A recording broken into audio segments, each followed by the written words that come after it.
We've been using interest rates to find the value of things for a couple of chapters now, so I think it's a good time to look into what interest rates represent and how they're determined. Interest rates represent the price or cost of money. If you're in need of funds today, you have to pay a price for it, and that price will be the interest rate. As with most things in our economy, the price of money, that is interest rates, are determined by supply and demand. There are people out there willing to supply money, and there's a set of people out there who are in need of money and they demand it. When there's a large demand for money, the interest rates go higher. When demand is low, interest rates fall. Here's a graph of the interest rate on a US Treasury bond over time. As you can see, the interest rate fluctuates considerably over time. But why? Why do interest rates change? There are a few factors that affect the cost of money. One is the availability of productive investment opportunities. Imagine there being an innovation boom, and all of a sudden there's a bunch of new ideas that appear to be good money-making opportunities. Well, there's going to be a lot of people demanding money to put those ideas into action. Because supply of money is limited, this increase in demand will increase the price of money, meaning interest rates will increase. Another factor is the time preference for consumption. We talked about this a bit when we were discussing the time value of money. This factor captures the fact that people tend to be impatient. People would rather consume today than wait to consume the same thing tomorrow.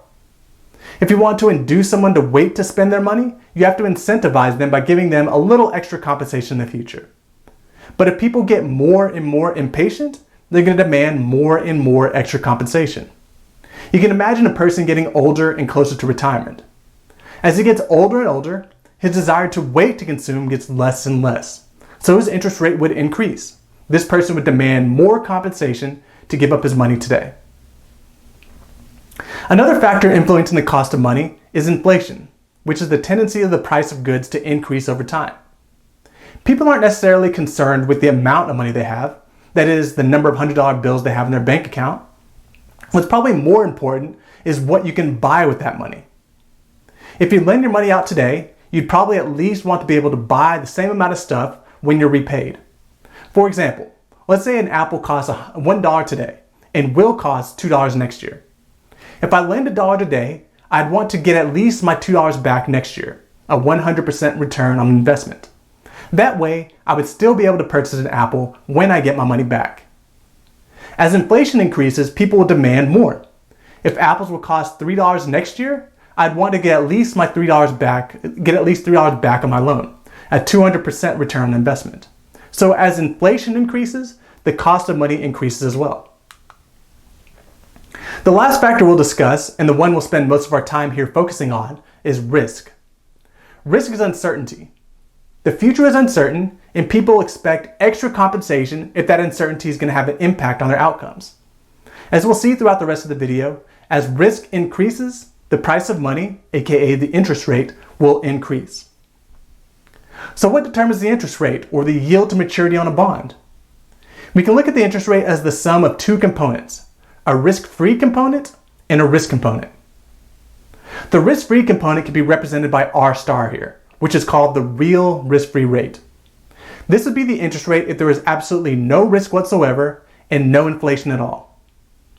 This real risk-free rate captures people's time preferences for consumption. How much will they need to be compensated just to get them to give up their money today, with no worry about risk or inflation?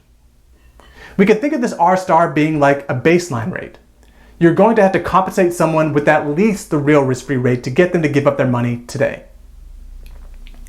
The risk component represents extra premiums added on to the real risk-free rate to compensate for taking on risk. If someone's exposed to the risk of inflation or default, for example, they're going to want to be compensated extra for that. We'll talk about each of these risk premiums as we go forward. So the yield to maturity on a bond can be expressed as the real risk-free rate plus extra compensation for the amount of risk exposure involved. Let's look into what the risk components are all about. We've already gone over what inflation is. If inflation in the future is expected to be higher, investors will demand extra compensation for taking on that risk. So higher expected inflation is related to higher bond yields. There's also a liquidity risk premium. Liquidity represents how easily something can be converted into cash. Some things are easy to turn into cash since there are active markets for them. Microsoft stock, for example, is very liquid. If you want to turn your Microsoft stock into cash, you could do so almost immediately because there are many people out there looking to buy. And as a result, the price you'd receive for it will be very close to its fair value. The stock for Adams Ice Cream, on the other hand, isn't very liquid. There's not an active market of people wanting to buy Adams Ice Cream stock since it's a small company, so it'd be difficult to turn that stock into cash quickly, and it's not likely you'll be able to get a fair value for it. In order to convince someone to buy an illiquid security, you need to give them some extra compensation for this risk that they'll be difficult to convert into cash. Therefore, we have a liquidity risk premium. The more illiquid the security, the larger this premium will be. Another component is the maturity risk premium. This risk captures the fact that the value of longer-term bonds are more sensitive to changes in interest rates than bonds with shorter time to maturity. Let's do an example to illustrate this. Say we have two bonds that are equivalent in every way except for their times of maturity. Bond S is a short-term bond with just 2 years until maturity, and bond L is a long-term bond with 20 years into maturity. And I want to see what's going to happen to the value of these two bonds if interest rates change. We can see that if the discount rate is 10%, both of these bonds will be valued at $1,000. If interest rates fall by 5 points to 5%, we'll see the value of both increase. However, the increase of the long-term bond is much more extreme.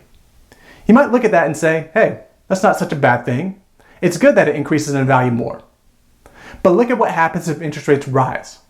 If the interest rate increases to 15%, we see the value of both bonds decrease. But again, the movement in the long-term bond is much larger. If the long-term bond falls dramatically relative to the short-term bond. This is the risk you're exposed to if you invest in long-term bonds. Interest rates fluctuate constantly, and you're exposed to more price risk if you invest in longer-term bonds. As a result, long-term bonds have higher maturity risk premiums. People demand extra compensation to get them to hold on to these long-term bonds.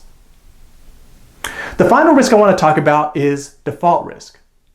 A borrower is in default if they don't live up to the terms of the bond contract. They're unable to make the promised interest payments or principal payments, for example. The more likely it is that the borrower is unable to repay what they owe, the higher the default risk is. And understandably, a lender would require more compensation if there's a greater chance that they won't receive what's promised. Imagine a company that's just barely staying afloat.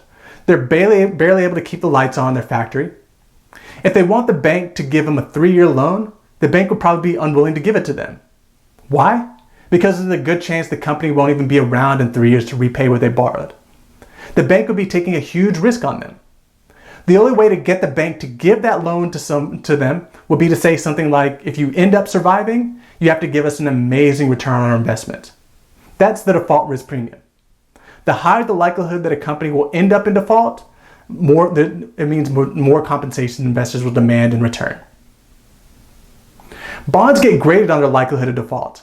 There are companies out there, credit rating agencies like S&P and Moody's, that evaluate various characteristics of the bond to determine the chance of being unable to repay what's promised.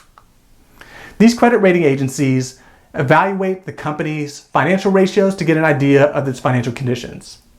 Think about what ratios might give you a picture of the company's ability to repay their debt. Maybe times interest earned, the debt to equity ratio, probably some profitability ratios. These rating agencies will look into all of these. And they also look into the custom features that are included in the bond contract, as well as other factors like the state of the economy, legal issues, management quality, etc. These grades are very important to companies because they affect whether or not they're going to have access to credit. Firms that receive low grades will have a difficult time finding buyers for their bonds. And if they're able to find borrowers, the cost will be very high due to their high default risk premiums. Each credit rating agency has a different lettering system for their grading scales, but I'll just use S&P's here as an example. There are two major categories that bonds can be placed in. They'll be either considered investment grade or junk/speculative grade. And they get these names based on the type of people that are allowed to invest in them. Banks, for example, are regulated on the amount of risk they're allowed to take on. Therefore, they're only allowed to invest in investment grade bonds. Investment grade includes healthy companies with strong financial statements. Therefore, they have a very low probability of default. In 2019, only 0.06% of these firms that were given an investment grade rating actually went into default. The other set of bonds are considered more risky and oftentimes referred to as junk bonds. Junk bonds have a relatively high chance of default. 2.5% of them defaulted in 2019. We can see the impact of the credit rating on a bond's yield to maturity here. The blue line represents the yield to maturity on high quality investment grade bonds rated AAA. And the red line represents lower rated bonds, BBB rated. The difference between these yields is indicative of the default risk premium. Why is the yield on the BBB rated bonds higher than the yield on AAA rated ones? It's because the low rated bonds have a higher likelihood of default, and investors demand extra compensation to encourage them to hold them. Putting everything together that we discussed here, we can start to answer a fundamental question. Why do different bonds have different yields? The answer is in the various risk premiums. The more risk you're exposed to, the more return or yield you're going to expect.